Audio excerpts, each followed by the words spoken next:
नमस्कार दोस्तों, आज हम आपके लिए मासिक शिवरात्रि व्रत कथा लेकर आए हैं। आज हम आपको इस वीडियो में मासिक शिवरात्रि की व्रत कथा के साथ इसके महत्व के बारे में भी बताएंगे। तो चलिए शुरू करते हैं। मासिक शिवरात्रि हर महीने की कृष्ण पक्ष की चतुर्दशी को मनाई जाती है।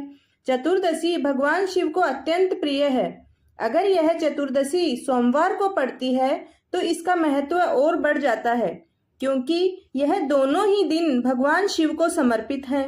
भगवान शिव के भक्तों के लिए मासिक शिवरात्रि का खास महत्व है।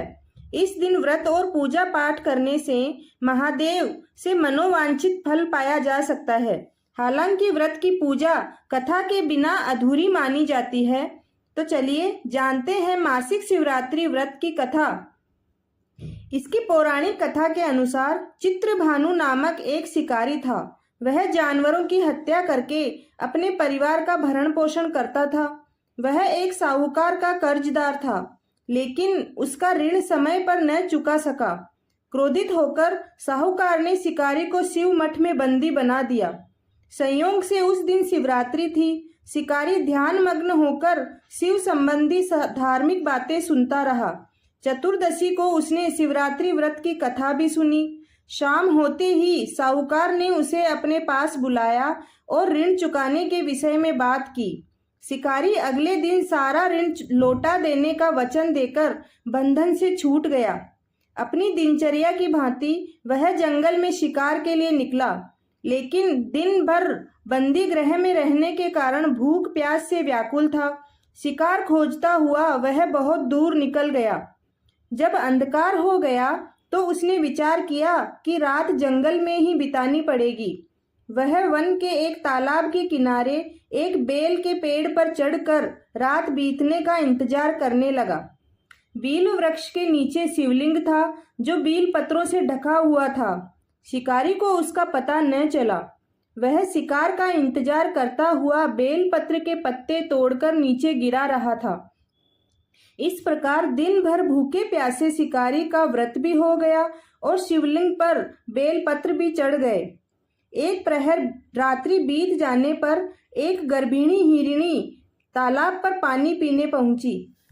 शिकारी ने धनुष पर तीर चढ़ाकर ज्यों ही प्रत्यंचा खींची, हिरणी बोली, मैं गर्भिणी हूँ, शीघ्र ही प्रसव करूंगी। तुम एक साथ दो जीवों की हत्या करोगे, जो ठीक नहीं है। मैं बच्चे को जन्म देकर शीघ्र ही तुम्हारे समक्ष प्रस्तुत हो जाऊंगी, तब मार लेना।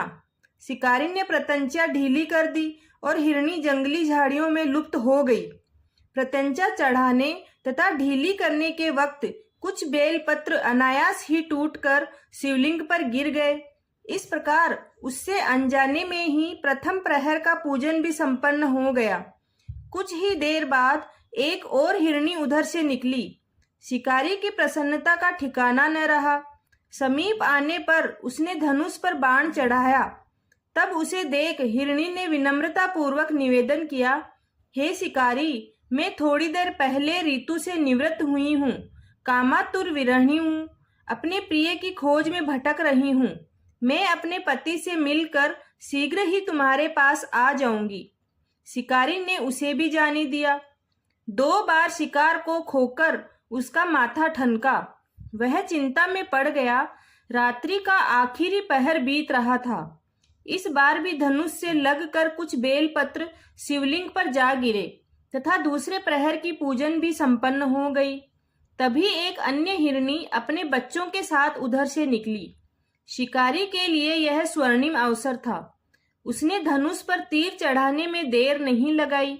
वह तीर छोड़ने ही वाला था कि हिरणी बोली, हे शिकारी, मैं इन बच्चों को इनके पिता के हवाले करके लौट आऊंगी।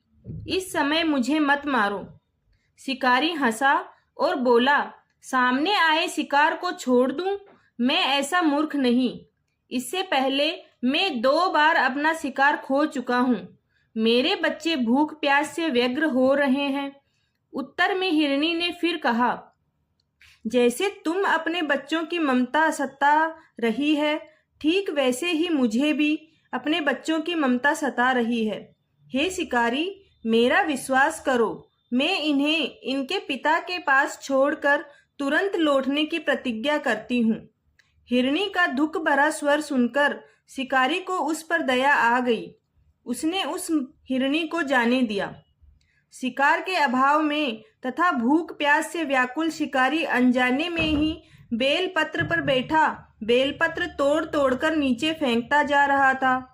सुबह होने को हुई तो एक हष्ट पुष्ट हिरण उसी रास्ते पर आया। शिकारी ने सोच लिया कि इसका शिकार वह अवश्य करेगा।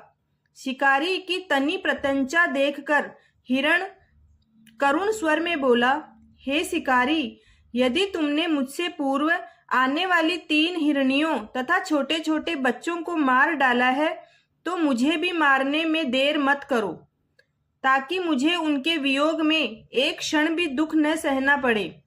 मैं उन हिरनियों का पति हूँ। यदि तुमने उन्हें जीवन दान दिया है तो मुझे भी कुछ क्षण का जीवन देने की कृपा करो। मैं उनसे मिलकर तुम्हारे समक्ष उपस्थित हो जाऊंगा। मृग की बात सुनते ही शिकारी के सामने पूरी रात का घटना चक्र घूम गया। उसने सारी कथा मृग को सुना दी। तब मृग ने कहा, मेरी तीनों पत्नियां जिस प्रकार प्रतिज्ञा लेकर यहाँ से गई है, मेरी मृत्यु से अपने धर्म का पालन नहीं कर पाएंगी। अतः जैसे तुमने उन्हें विश्वास पात्र मानकर छोड़ा है, वैसे ही मुझे भी जाने दो। मैं उन सबके साथ तुम्हारे सामने शीघ्र ही उपस्थित होता हूँ। शिकारी ने उसे भी जाने दिया। इस प्रकार प्रातः हो गई। उपवास, रात्रि जागरण तथा शिवलिंग पर बेलपत्र चढ़ने से अनजाने में ही वह शिवरात्रि की पूजा पूर्ण हो गई। पर अनजाने में की गई पूजन का परिणाम उसे तत्काल मिला। शिकारी का हिंसक हृदय पिघल गया। उसमें भगवत शक्ति का वास हो गया। थोड़ी ही देर बाद हिरण सपरिवार शिकारी के समक्ष उपस्थित हो गया ताकि वह उनका शिकार कर सके। किंतु जंगली पशुओं की ऐसी सत्यता, सात्विकता एवं सामूहिक प्रेम भावना देखकर हिरण का शिकार करने वाले शिकारी को बड़ी ग्लानि हुई। उसने मृग परिवार को जीवन दान दे दिया। अनजाने में शिवरात्रि के व्रत का पालन करने पर शिकारी को मोक्ष और शिवलोक की प्राप्ति हुई। जीवन पर्यंत वह सुखपूर्वक रहा और उसके ऊपर चढ़े हुए सारे कर्ज भगवान शिव की कृपा से दूर हो गए। तो ऐसी महिमा है मासिक शिवरात्रि व्रत की। अगर आपको ये कथा पसंद आई हो तो चैनल को लाइक, शेयर एंड सब्सक्राइब जरूर करें और कमेंट में